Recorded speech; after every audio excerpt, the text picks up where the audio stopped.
everyone, and welcome once again to the Adventures Travel Club television show. We find ourselves back in Egypt, in Giza, and of course we're looking at the pyramids and the Sphinx. Betty, isn't that a beautiful picture? Yeah, you know what?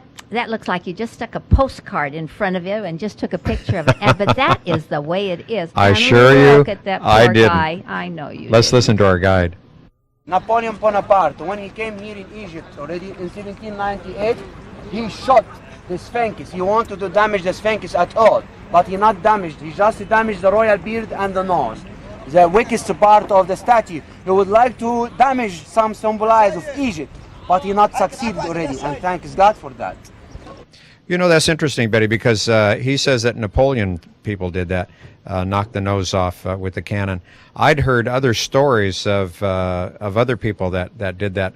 Other guides told us that. So I don't know exactly who to attribute that to, but at least it was done, I guess, huh? Don't give him credit for it. No, that's true.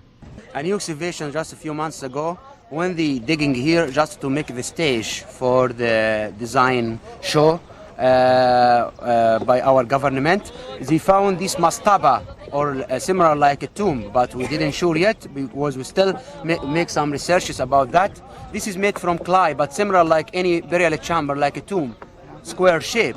And we found the two corridors. Two corridors leads for the two entrances for the Valley Temple. Because we have two entrances for the Valley Temple, these two corridors or two roads leads for these two entrances. As usual, the boat come when they carry the body of the king and bark here by the River Nile. The River Nile, it was very close from this area. When the boat bark here, they carry the body through this one corridor. One for the priestess and one for the body of the king. So what we're looking at then is that the body was unloaded as the Nile came close by here, and then it was taken to the mortuary area, which we're going to go into now. Then for 70 days the body was prepared, and then after that it was taken along the causeway, which we're going to see a little bit later. Very complicated, wasn't it? Yeah, I mean, it wasn't just somebody die and you stick him in a tomb. They had a lot of exercise, not exercises. What would you call it? They had a lot of rituals, ritual, a lot of ceremonies. Rituals, I think, yeah. And it's interesting to note, of course, that was just for the pharaoh. I wonder about if what he said that his little priesties. Yeah, the priesties. Yeah, well, there's one door for the priesties and one door for the pharaoh. So that's how they came in.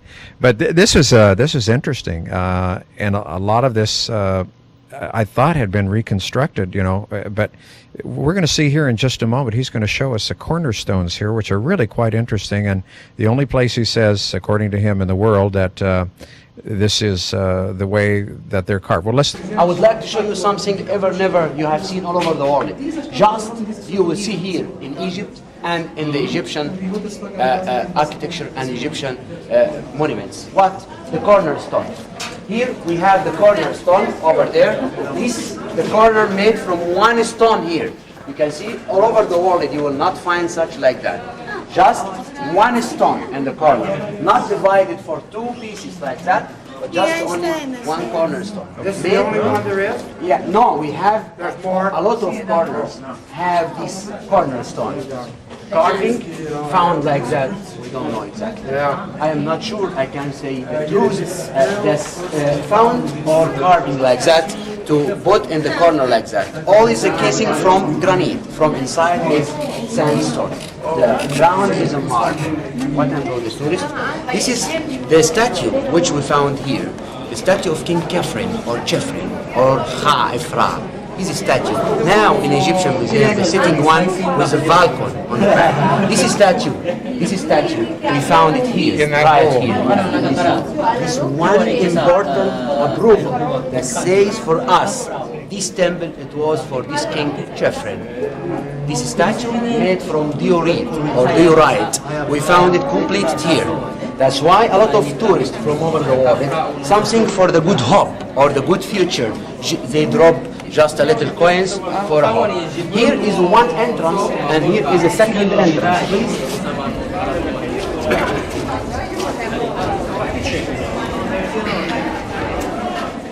Like I told you before, when we get inside, we found two marines or two corridors or two entrances. One for the priestess, One for the priestess, which they work for the mummification for the king. The second corridor for the body of the king. Not both of them from one place. The body carried from here, and the priest is coming from here. The ground which in front of us made from marble, because that is the holy place. That is not a normal place. That is the holy place. We are a common people, but we are inside a holy place. In fact, in the pharaonic time, only the priestess, only the king, only the god of mummification, god Anubis, coming here. What we are going to see, we are going to see more about that in the Valley Temple inside. Let's go, please. Well, Betty, don't you feel privileged that only the Pharaoh, of course, he didn't walk on it. They carried his body over it. But the priests and the officials were the only ones that were able to walk on this marble. Oh. And now, look, you get a chance to do it, too. Well, we're worthy of it, after all. We paid the money. We paid our money. We paid our dues. It's okay. This was in a very, very good condition. I didn't think that this would be, but they've. It looks like this is pretty natural. I don't know if they've done a lot of work here or not. It didn't weather so much. Probably inside not. Like that. Yeah. What is stone by stone? But this chemical mantis used by Egyptian antiquities for restoration. But in the pharaonic time, they used stone by stone like that without any chemicals inside. Fit perfect. Yeah, here, ladies and gentlemen, like I told, the Valley Temple. The Valley Temple for the mummification. Here, when the king died, nobody come with him. Only like I told the priestess. And they start to make the mummification for 70 days. You know the story of mummification? Yes. Mm-hmm. The body told you. Can tell me, sir, what happened? Well, they take all the organs out and put the heart separately, and then they take 70 days to mummify it, purify it. And Perfect, all sir. those things. Great, thank He you, was a sir. very good listener. And he is a good guy. Too. Yes. They stayed here for 70 days for making mummification, and after that, they take the body from here to the funerary temple close to the pyramid, through the causeway, to pray for the body of the king. After that, they put the body inside the funerary temple. Here, ladies and gentlemen, we found this Valley Temple roofless, without roof. Can anybody tell me why this temple without roof? Thank you. Thank you. Here because the adorning god Ra, the god of the sun. That's why the priestess and the god of mummification, they didn't need the roof between them and the god. They want only to be direct way. The sun rays come for them to give them the energy. That's why they are not roof between the temple. You are the only one from the 1,000 tourists give me this session. A lot of them, they say just only to air, some like that, but you are, thanks. Here we found all these, we found 16 columns. Each column from one piece of rose granite, brought from Aswan, 1,000 kilometers south of Egypt, from Aswan, which have been, because we don't have any kind of, we don't have granite stone in Cairo here. This granite stone brought from Aswan during the time of Nile flooding by the boat. All is reddish granite stone. Here we found 25 spaces. These 25 spaces for 25 statues for the King Khafre, sitting statues. This statue was found in sitting like that. All of them is broken, collapsed, except 5. All of them in Egyptian museum. The statue of King Khafre. That's it. This place, ladies and gentlemen, not for the common people at all, only for the king and the priestess. After that, we are going to see the causeway and to see the Sphinx close from this area.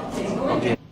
Well, pretty big stones, aren't they? And we had one of our guests that knew the right answer. Yes, and I'm real proud of you, Eileen. That's Eileen Minna from Lemoore, and she was not only a knowledgeable person, but a lovely person to be with. That's true. Look here, we see these other insets here where the other statues that he was talking about that are now in the Egyptian Museum, where they stood.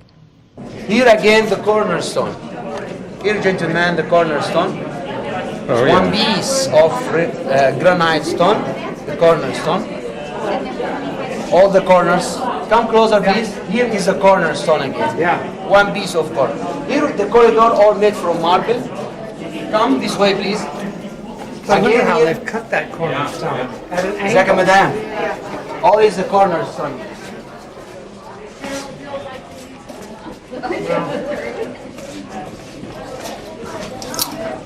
Two sides rooms for keeping the tools of mummification. These two sides room for keeping the tools of mummification. Again, all the ground made from marble.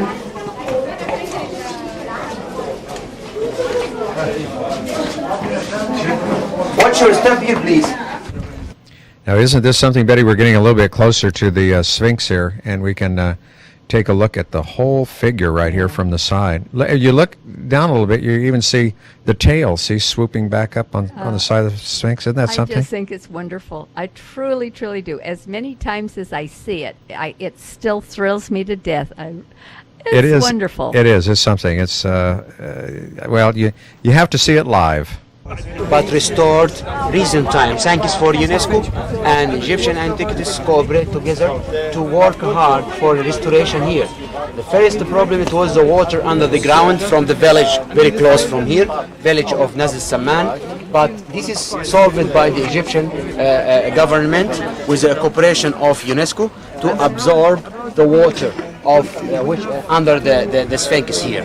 Now they start already to work to restore the legs and the body. We finish the legs and still the work for all the body, but the only problem to find such a kind of the stone similar like the stone which used for that, and used without smantis, because the smantis as usual by the time is not good for the monument. Here you see the original height of this 20 and a half meters. The long of it 73 and a half meters. 73 and a half meters. That's between the two legs of the Sphinx. Between the two legs of the Sphinx, we have a board or a stela made from granite stone. This stela says a nice story. What this story? King, his name is Tutmosis or Amenhotep. He was here in Egypt. He came in the New Kingdom for visiting this area, and when he was young, hunting, catching birds, and he felt himself tired. He relaxed and he slept between the legs for some time. He dreamed that Sphinx telling him in his dream, if you clean my body out of the sand, I will promise you, you will be the king of Egypt. And already, when he woke up, he cleaned the Sphinx out of the sand, and he became the king of Egypt for 49 years. That's why he came back again, and he wrote this stela, Sankis Mr. Sphinx. That's why he made this stela again between the legs. In front of the Sphinx, we have the Sun Temple, or the Sphinx Temple, for without roof again, for adorning the cult of God Amon-Ra. Through this way to the pyramid, we call it the causeway, 640 meters. From here to the pyramid, 640 meters for the valley, for the funerary temple, for prayer, and then to put the body inside the pyramid of the king. And thank you very much. Let me ask you a question. Yes, sir. I read recently that they have been excavated or whatever. They suspect that possibly there is a tomb underneath the Sphinx. Yeah. Have they done any more work on that? Or Here, sir, in this area, in the fact, we didn't find anything exactly telling us that there are a tomb. There's some news we hear too here in Egypt, but we didn't find any excavations, all as working of restoration only. But we didn't find anything. Just only we have a small temple over there, but that is discovered years ago. But here we didn't find any tomb under the Sphinx. Some people else, they say the Sphinx is built in the time before the pyramid. A few years or a lot of years before the pyramid. We say no. This is built in the same time of the pyramid. Why? Because it takes the face of the king of the owner of the second pyramid. A funerary temple for pray to the body of the king after they make the mummification. So this went all the way to that pyramid. To the funerary temple first, which is collapsed over there. And after the funerary temple, they put the body inside the pyramid. I see. Oh, great.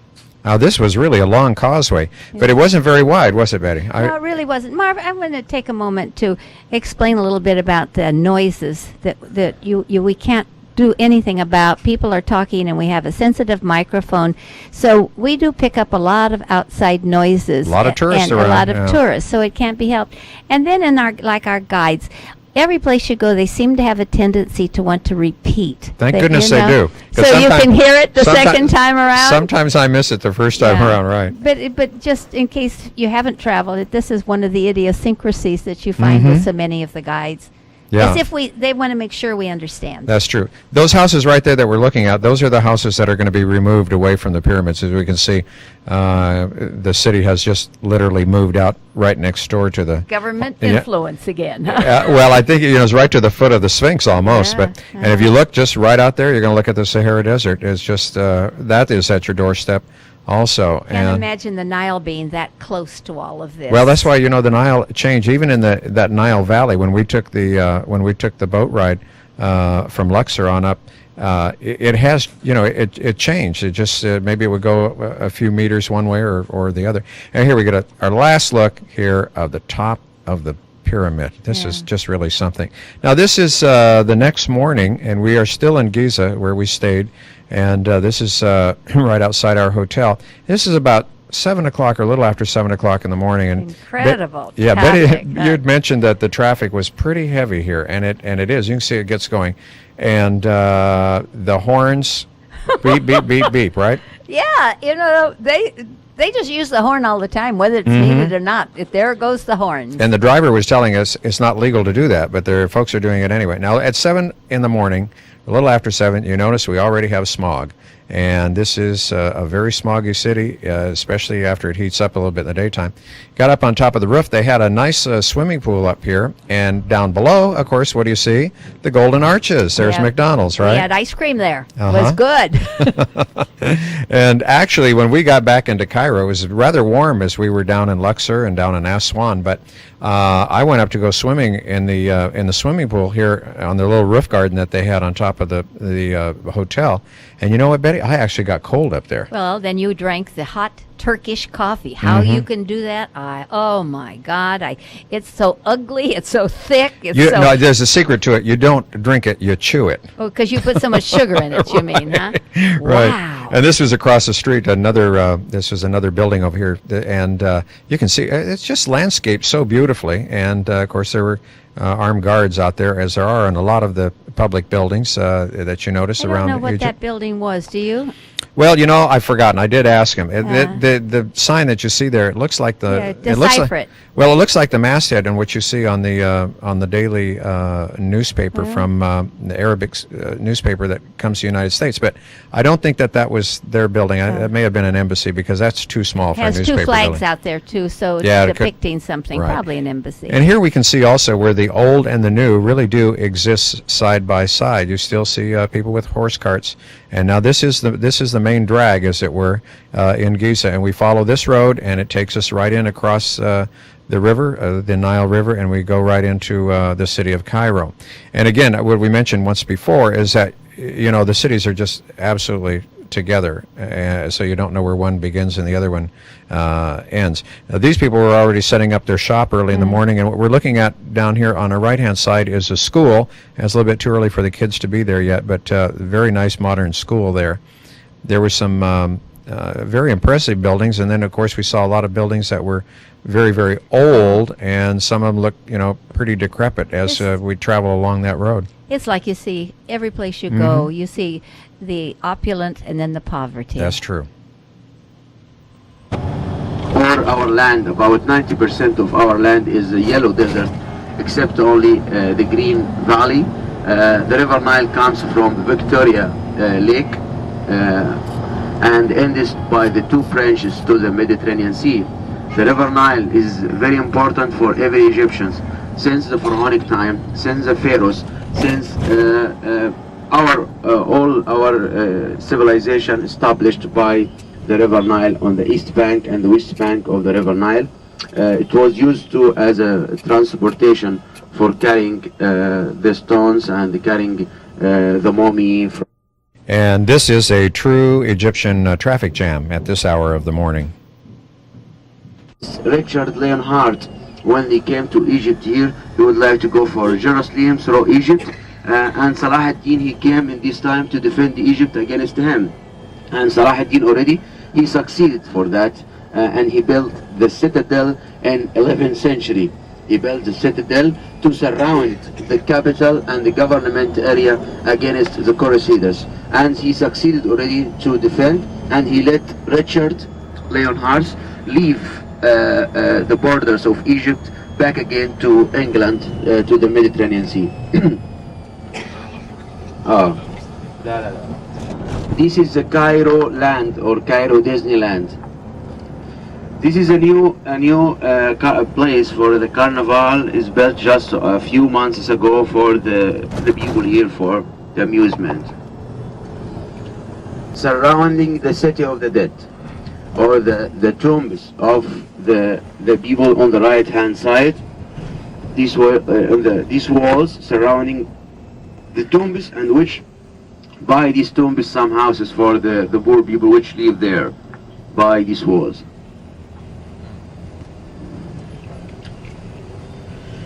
These walls, in fact, not new ones. These walls already dated for the 12th century.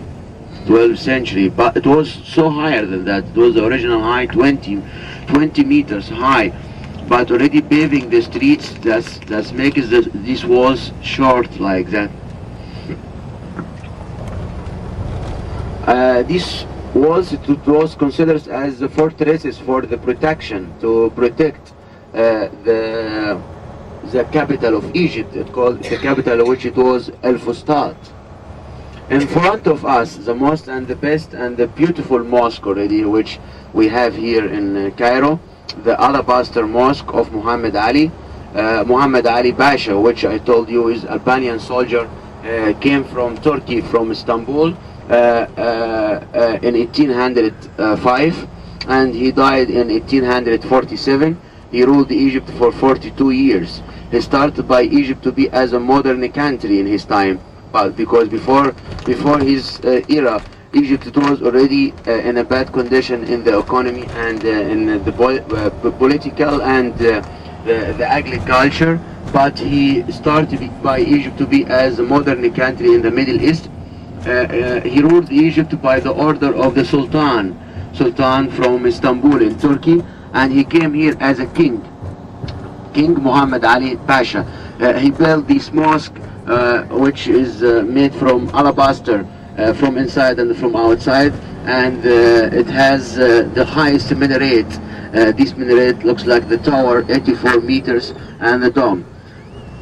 In front of us on the right hand side, this is the Muqattam mountains. This is the highest mountains we have in Cairo.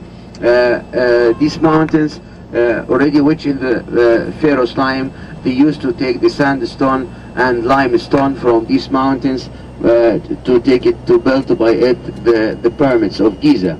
And now there are a city on the top of this mountain. The people live there and have the houses. There are a nice mosque, a small one on the top there. And he built this citadel in the 12th century to defend Egypt against the Crusaders by the Richard Leonhard. And this citadel already, it has 13 towers. 13 towers. Some of them square shape, some of them circle shape, and some of them different shapes already. And we have some opening on the top of these walls. This opening is called by Islamic expression mazaghil. What this mazaghil? This is especially for the soldiers to fix them weapons, arrows or cannons against the Crusaders. This opening, all the soldier was staying and have the food and the drinks and everything inside this citadel. This citadel is not just only these walls, but we have a long walls around all this area, even around the mosque. Muhammad Ali Pasha, he has choose this area especially to build his mosque inside this area. The mosque built already in 1830, the 19th century I mean, but the citadel built in 12th century. There are two different times. Just to go over a little bit of that, in case you didn't understand him, he said that this was built by Muhammad Ali Pasha, and that was a defense against Richard the Lionheart, who again led one of the Crusades to the Holy Land and to this part of Egypt. So that this was the fortification against the Crusaders. And this was really something, wasn't it? But I mean, it was a Oh, yeah. huge complex, Impressive. wasn't it? So impressive, yes. And we can see the fortifications here and the places, I guess, where the cannons must be, because we're still on the outside of it right here. When we're on the grounds, but we're on the outside of this part that is what I would consider a fort or a fortification there. I'm constantly amazed at the engineering feat that we see on all of these projects. It just blows your mind. It does, doesn't it? When you think of it, when you said a lot of that was built in the 3rd century. There's a sign that we're going to come across here in just a moment that states, if we can read this here, look real closely and see exactly what it says. It says, "The development of the Egyptian armed forces through History Military Museum." And I guess that's part of it. I thought that this looked very much like a movie set, you know, holding these walls. But what that is, of course, those walls are very old if they were built in the 3rd century. So they're doing a lot of reconstruction work right here. And it's really quite nice to see. It looks like sort of a little city out here before we get up. And then in our next program, we're going to go inside this alabaster mosque. And he gives us a real good explanation of this whole area. In fact, we spent quite some time up there. And we're way up above the city, which is so nice. We'll get some beautiful views. And good air up there, too. But, you know, it does look fake. It doesn't, though? Yeah, you think it's like down a movie the movie set, set down right. Universal Studios. You're right. But it's not, folks. It is in Cairo. In front of us here, this is one of the most and the beautiful mosques we have, as a piece of a diamond here in Cairo already, because all the mosques from inside and outside made from marble, alabaster. This mosque built by the Armenian engineer by the order of Muhammad Ali Pasha. You can see the mosque is down is made from marble, up made from sandstone, and covered by silver color, especially the silver. This silver to make a reflection for the sun, to let the mosque from the side cool, not hot. And we have 2 high minarets. This minaret takes the shape of the pencil shape of the minarets. These 2 minarets have a balcony. Each high of this minaret 84 meters high. And this balcony, it was especially for the caller for prayer. As usual, you go for the top to call for prayer every day 5 times. And those are big balcony or small balconies on real tall minarets up there. We will go back to this, of course, in our next adventure. But if you're interested in any of our trips, give Betty a call at 488-7443. That's all the time we have now. We'll see you next time. Bye-bye. Bye-bye.